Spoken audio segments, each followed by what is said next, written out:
राधे राधे दोस्तों। पौराणिक कथाओं के क्रम को आगे बढ़ाते हुए प्रस्तुत है आज की कथा आपके सामने। दोस्तों, परिवर्तनी एकादशी या पद्म एकादशी या कहो तो जल झूलनी एकादशी का धार्मिक मान्यताओं में विशेष महत्व माना जाता है। परिवर्तनी एकादशी भगवान श्री हरि विष्णु को समर्पित है। इस एकादशी के दिन भगवान के वामन रूप की विशेष पूजा अर्चना की जाती है। परिवर्तनी एकादशी पर भगवान विष्णु और माता लक्ष्मी की साथ में विधिवत पूजा अर्चना करने से व्यक्ति के जीवन के सभी कष्ट दूर होने लगते हैं। अगर आप आर्थिक संकट से जूझ रहे हैं तो इस दिन माता लक्ष्मी की पूजा जरूर करें। तो दोस्तों, परिवर्तनी एकादशी की एक कथा है जिसके बारे में आप सभी को सुनना चाहिए, जानना चाहिए। तो चलिए कथा को आगे बढ़ाते हैं। पौराणिक कथाओं के अनुसार श्री कृष्ण ने राजा युधिष्ठिर को परिवर्तनी एकादशी की कथा सुनाई थी।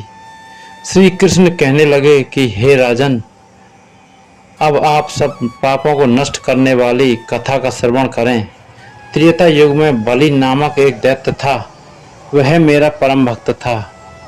विधि प्रकार के वेद सूक्तों से मेरा पूजन किया करता था और नित्य ही ब्राह्मणों का पूजन तथा यज्ञ के आयोजन करता था। लेकिन इंद्र से द्वेष के कारण उसने इंद्रलोक तथा सभी देवताओं को जीत लिया। इस कारण सभी देवता एकत्र होकर सोच विचार कर भगवान के पास गए।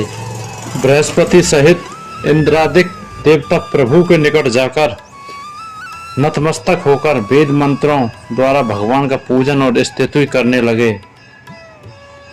अतः मैंने वामन रूप धारण करके 5वां अवतार लिया और फिर अत्यंत तेजस्वी रूप में राजा बलि को जीत लिया। इतनी वार्ता सुनकर राजा युधिष्ठिर बोले कि हे जनार्दन, आपने वामन रूप धारण करके उस महाबली दैत्य को किस प्रकार जीता? श्री कृष्ण ने कहा, मैंने वामन रूप धारी ब्रह्मचारी बलि से 3 पग भूमि की याचना करते हुए कहा, ये मुझको 3 लोक के समान है और हे राजन, यह तुमको अवश्य ही देनी होगी। राजा बलि ने इसे तुच्छ याचना समझकर 3 पग भूमि का संकल्प मुझको दे दिया और मैंने अपने त्रिविक्रम रूप को बढ़ाकर यहाँ तक कि भूलोक में पद, भोरलोक में जंगा, स्वर्गलोक में कमर, महलोक में पेट, जनलोक में हृदय, यमलोक में कंठ की स्थापना कर सत्यलोक में मुख, उसके ऊपर मस्तक स्थापित किया।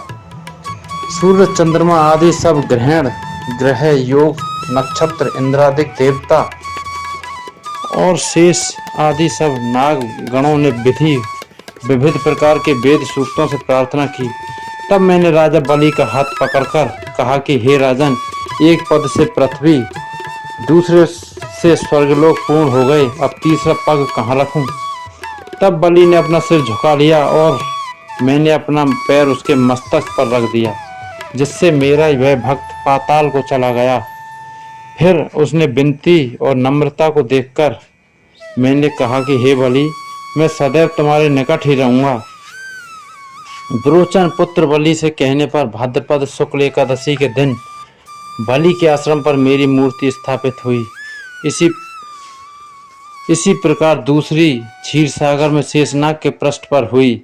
हे राजन, इस एकादशी को भगवान शयन करते हुए करवट लेते हैं, इसलिए तीनों लोकों के स्वामी भगवान विष्णु का उस दिन पूजन करना चाहिए।